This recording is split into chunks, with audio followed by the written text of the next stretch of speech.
Continuando, vamos lá. Então, sobre remédio constitucional, né, falamos imediatamente sobre o habeas corpus. Vamos falar agora sobre o habeas data, né? O habeas data, que na vida jurídica quase a gente não escuta muito falar, mas é importante a gente conhecer, né?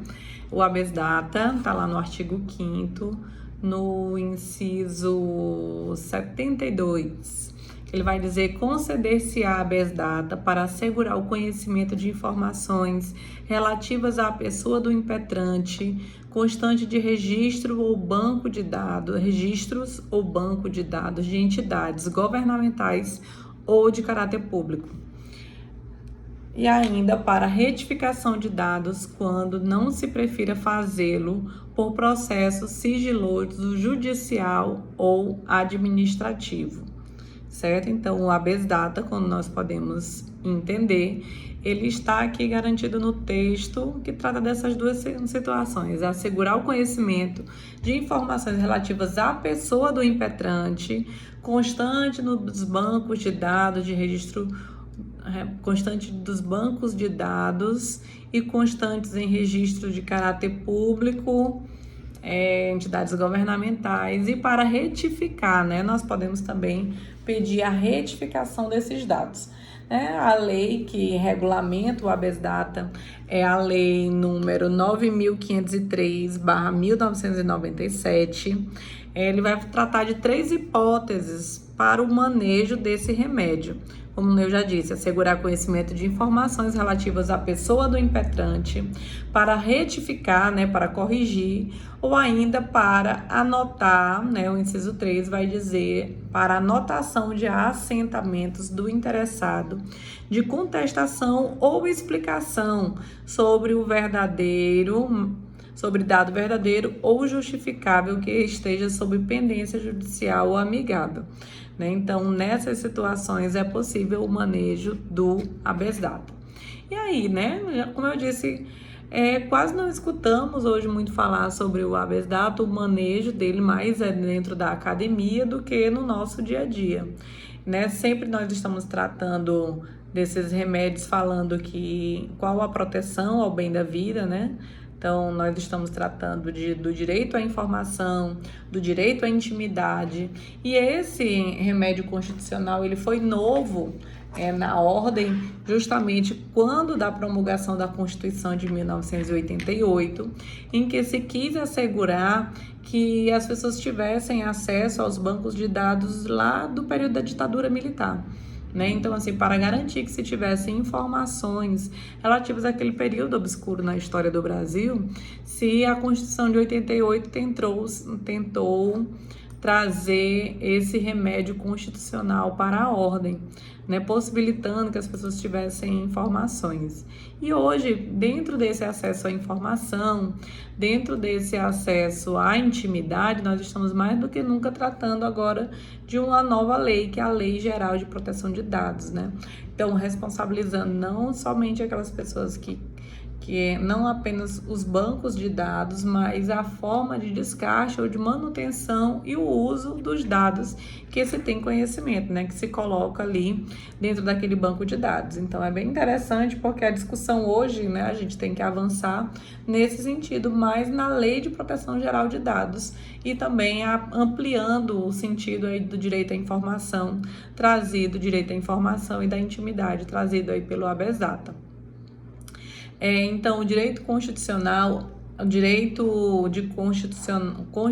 do habeas data é um remédio, garante direito de informação e de intimidade, da vida privada, da honra, da imagem, previstos em tantos outros dispositivos. Então, é uma garantia, É a forma em que se vai garantir direito à informação, dignidade, da honra e da imagem e da vida privada. Então, nesse sentido, o habeas data ele pode ser utilizado por qualquer cidadão, Nós podemos dizer assim, se eu não me engano, sim, dados pessoais, certo.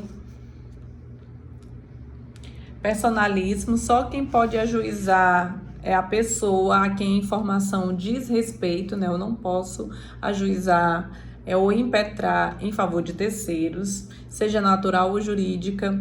E aí a única possibilidade de legitimidade fora do direito do caráter personalíssimo é com relação ao cônjuge supérstite, né? Ou aquele cônjuge sobrevivente. Ele é possível sim ele manejar o habeas data para ter legitimidade na defesa do interesse do falecido, da pessoa que faleceu, o cônjuge sobrevivente.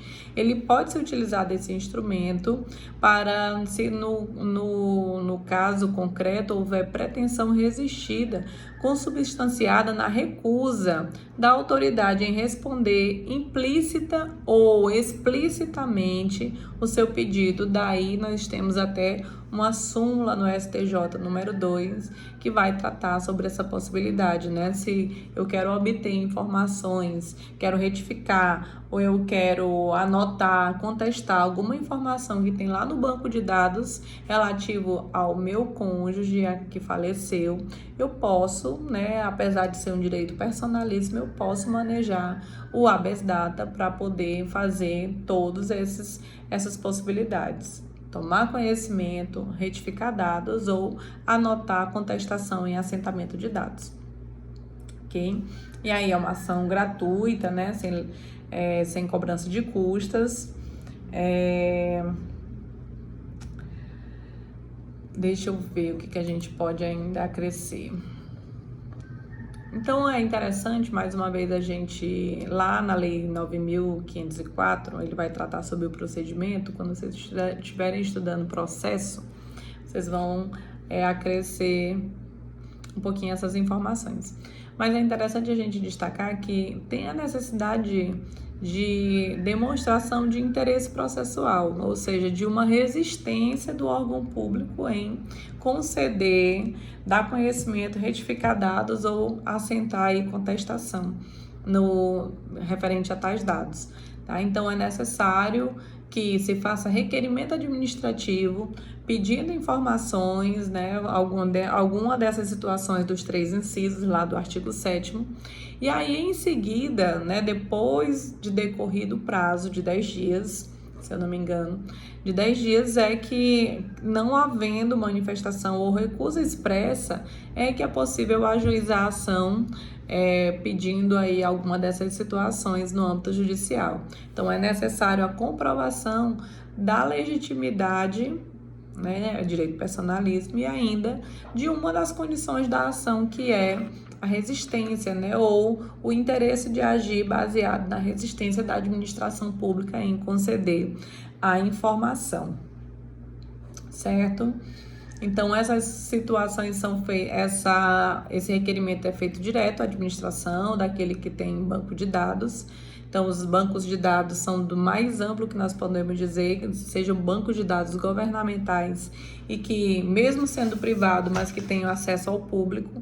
Por exemplo, o SPC Serasa, né, um banco de dados privado, mas é possível a consulta. Então, se tem alguma informação que eu queira, uma informação personalíssima, se não há a possibilidade de me entregarem, lógico que eu posso manejar aí o habeas data. Deixa eu ver. Então, nesse caso do SPC Serasa, é privado com caráter público, né? Que as pessoas têm acesso aí a esses dados. Ainda sobre o habeas data, vamos dizer também, falar da necessidade de advogado, né? A capacidade postulatória do advogado para o manejo dessa ação.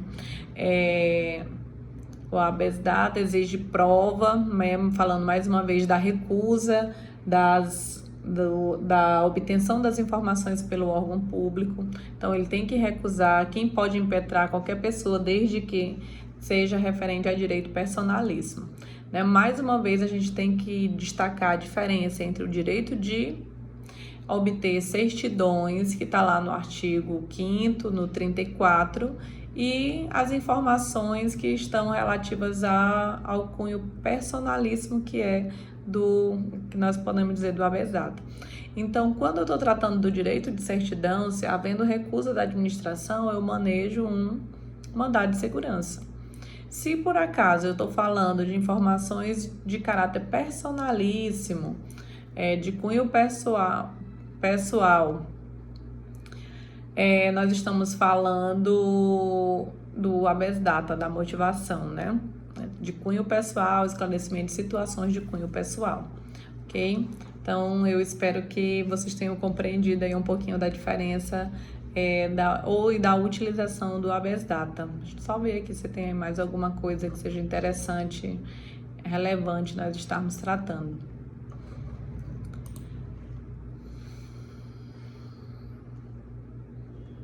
Então, a gente pode passar para o mandado de segurança. A gente, quando fala de mandado de segurança, a gente lembra imediatamente de três palavrinhas, né? Direito, líquido, 4 palavrinhas, direito, líquido e certo, né? Que é justamente o que vai diferenciar o mandado de segurança de qualquer outro remédio constitucional. Então, o mandado de segurança, ele é residual. Ele só é cabível mandado de segurança quando não é situação de habeas corpus, referente a direito de locomoção, e nem é referente ao habeas data, relativas a informações de caráter personalíssimo. Não estou tratando de nenhum desses, aí sim eu posso passar para o mandado de segurança. Está lá no artigo 5º, no inciso 69, e também na lei número 12.016/2009, a lei do mandado de segurança já com as suas alterações. Então, o objeto do mandado de segurança é proteger, amparar direito líquido e certo. Então, aquele que é provado, o que é mesmo direito líquido e certo, né? É uma indagação que a gente se faz imediatamente. Que direito eu posso dizer que é direito líquido e certo? É aquele que é comprovado, né? Que eu possa demonstrar imediatamente, né? Ou com provas pré-constituídas, aquelas provas que eu de pronto eu já demonstro no processo a existência desse direito e que esse direito foi lesado. Então, não amparado por habeas corpus nem por habeas data, sendo residual. Custas, vai incidir custas nesse caso, mas não há condenação em honorários no caso aí de honorário de sucumbência ou honorários aí referente à condenação. Quem tem legitimidade para impetrar mandado de segurança, né? Nós podemos dizer que em relação ao mandado de segurança nós temos 2 tipos de legitimidade. O mandado de segurança é de caráter individual, que apenas pode ser impetrado pelo titular do direito lesado, ameaçado também, né? Tanto ameaçado como lesado, e é admissível nesse caso os litisconsortes até a expedição do mandado de citação. Até o despacho do mandado de citação, o despacho inicial, é possível se entrar ou se intervir como litisconsorte, que é mais de uma pessoa intervindo no processo até esse momento. Então, ele tem caráter pessoal, quando o titular do direito pode ingressar com a ação, e também podemos dizer que é possível a utilização ou manejo de mandado de segurança coletivo, né? Que aí no mandado de segurança coletivo nós já estamos tratando de substitutos processuais, como é o caso do partido político com representação no Congresso Nacional. Também tenho no caso da impetração de mandado de segurança relativos a interesses por sindicato, né, de interesse sindical. Então, o sindicato ele tem legitimidade para representar os seus associados, entidade de classe, associações legalmente constituída há pelo menos um ano, para tutela de interesses coletivos ou individuais homogêneos. Então, todos esses casos aqui, nós estamos tratando de mandado de segurança coletivo. Então, estou tratando de substituto processual relativos a direitos que são de ordem coletiva ou individuais homogêneos, né? Que já podem ser feitos por representação, certo? Então, no próximo bloco, nós vamos tratar um pouquinho mais, aprofundar sobre isso.